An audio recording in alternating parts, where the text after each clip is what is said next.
Hi everybody. So I just wanted to talk to you about what I've read this week. I'm going to talk to you about three different books today. I'm going to talk about a graphic novel, I'm going to talk about a play, and I'm going to talk about a book of contemporary poetry. So the first thing I want to talk about is this graphic novel called Bloom. It's by Kevin Panetta. It is a gorgeous graphic novel, young adult. And I love this because I think this would be a great book to introduce students to the genre of graphic novel. That's for a lot of reasons. In terms of the standards, there are a lot that have to do with language, but also point of view. So a lot of the language that's used is kind of colloquial, and I'll get into that. So there are a lot of things that I really liked about this book. Like I said, a lot of the reading standards applied to the language that's used, and that's because the book is largely told or entirely told through dialogue and just image alone. So like a lot of graphic novels have some narration maybe at the top of each panel. This novel doesn't have that. The only narration really it gives is that it's broken up into months throughout the story. But so all the language that's in this book is just dialogue between the characters, and everything that's not dialogue is shown just simply in image, and you can see an example of both of those right here.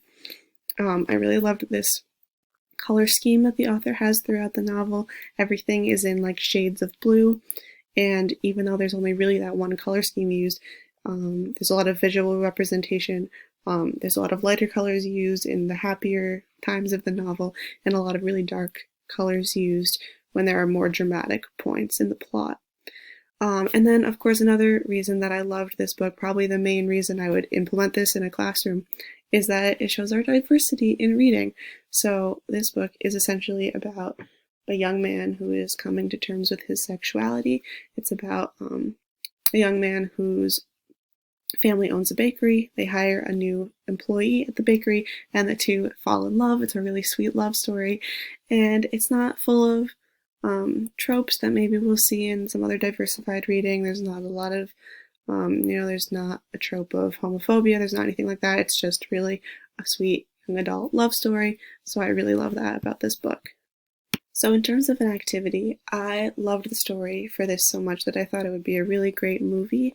So I thought something to be implemented would be making a movie poster for this novel. And I think students could go a lot of different ways with making some kind of multimedia poster about this. I mean, I just did take an image that I found. I think this could be very straightforward and students could go a lot of different ways. And I made my own little cast for the two main characters, Timothée Chalamet and Noah Centineo. I thought those would be really great characters after getting to know them. And I think just this story was so easy to devour. I mean, really, you could go through it and read it in one sitting because the story is just so it flows so easily. And I think it would be a really great first graphic novel for students in the classroom. So the next piece I want to talk about is a play. It's called All in the Timing by David Ives, and actually this work is composed of 6 short plays. So I actually focused on a play called Sure Thing. That's one of the 6 in this. And for standards for this, I focused on analysis of not only what the text says explicitly, but what it says implicitly. So a lot of the language and meaning is conveyed through the tone, and I think David Ives does a really great job of conveying tone in his writing. And then there's a lot about, again, figurative and connotative language. So that's not just what the author is saying, but I think this would be a great new way for students to examine how to kind of read between the lines. So this play is really interesting for a lot of reasons. As a very brief summary, it's kind of set up in like a first date scenario. So there's a man and a woman that are sitting at a table, and essentially they're having a conversation, but every time one of them presses a bell that's in the middle of them, the conversation goes back a few points. So if there's something that's kind of a comedic element, is if there's something that one of the people doesn't like, they press the bell and it's almost like time is reversed. It's a very funny, short little play, and I think this would be really interesting to use in the classroom because It uses viewpoint a lot. You're getting to know these two characters just within the dialogue that they're having. And a lot of the language is really interesting. They're not only using colloquial slang, but they're also talking about politics, they're talking about current events and literature. There's a lot of opportunity, I think, in this play for mini lessons. So a lot of the standards are talking about point of view and implementing that, as well as perspective, and then the explicit and implicit meaning of the text. And I think, with any play that you read in the classroom, I think you should take advantage of the fact that it is a script and you should have students get up and act it out. I always think that's a great way to kind of further cement their reading. And this can be done a lot of different ways. There's no limits on who can play the two roles. You could do it with any gender. You could do it a lot of different ways. So I think that would be a really good way for everyone in the class to kind of participate in that activity. So the last piece that I'm going to talk about is a very long time favorite of mine. I read this a very long time ago when it came out, and I decided to reread it and really examine and go through it again for the sake of this class, because I feel like this poet specifically and this kind of poetry could be really accessible to students and really useful in a classroom. So obviously, yes, it's a poetry book. It's a poetry book by a woman named Olivia Gatwood. And in terms of standards, I picked a lot about structure because form is very important in character, as well as like the length of the piece, how it looks on the page. All of that is really crucial when you're writing poetry. And then I also talked about the text presenting information. And this I thought of because a lot of poetry presents itself as very similar, and I think a lot of contemporary poets are kind of breaking out of the mold of what maybe a lot of us grew up thinking poetry was. And then again, I talked about point of view because obviously this is a very narrative body of work. A lot of the poems are talking about Olivia Gatwood's personal experiences, so I thought that would be another thing that would kind of boost students' understanding of poetry as a whole. And I love this book for a lot of reasons, but specifically for a classroom, I love it because I think it makes poetry accessible.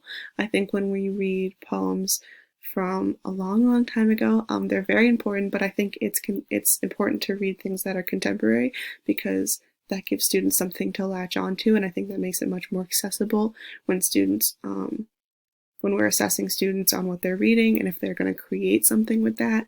I think when it's in their own language, it makes it a lot easier for students.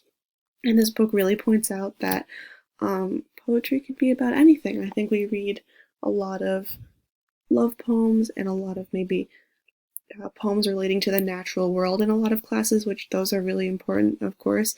But Olivia Gatwood shows that poems can really, if whatever you're feeling, there can be a poem about it. She has a poem, one of her more famous ones in this book, and it's Fourth Week of Two-A-Days in July, and it's a long form poem about when she was a competitive soccer player, and it just narrates that experience in a really beautiful way, and I think students would really relate to that in a lot of senses.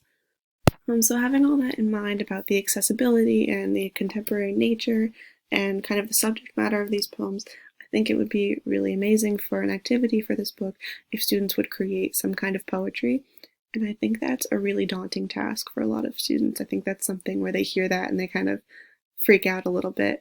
But I think now there's a lot of ways to make poetry really accessible, and one of those is short form poetry. So we talked a lot about making a social media feed for characters in a book. That was something that a lot of us talked about when we were first discussing this activity. So I wanted to tie in a social media element of it. So I thought a good idea would be to make kind of short form, like Twitter poems. And if anyone knows who like Rupi Kaur is, there's a lot of poets on social media who use really short form, like condensed sentences, and this, I think, makes poetry less intimidating. I think students would see that this is something that everyone can do. They can do it too. So I thought it would be neat to do a Twitter poem. So this would be like, 240 characters or less. It could be about anything. They can really like broaden what they wanted to write about. I write poetry all the time. The people in my cohort know that I like have a little poetry collection that has a lot of these shorter form poems. So I just took one of those and I threw it in like a Twitter format. And I think this is something that students could have fun with, because a lot of the time when you introduce the thought of writing poetry to students, they get really intimidated, and it's something that they feel like they can't latch onto. But I think the nature of this book provides the sense that, oh, I don't have to write about something specific. I don't have to write a flower poem. I don't have to just write love poems all day. I can write about something that is true to me and that's important to me. So I think that would be really good as a literacy promoting activity. I think the combination of these books was really important in reading this week, because there were a lot of things that were opened up to me because of the different forms, and I think that really highlights how different you can make the promoting activities. So yeah, that's what I read this week. Thank you.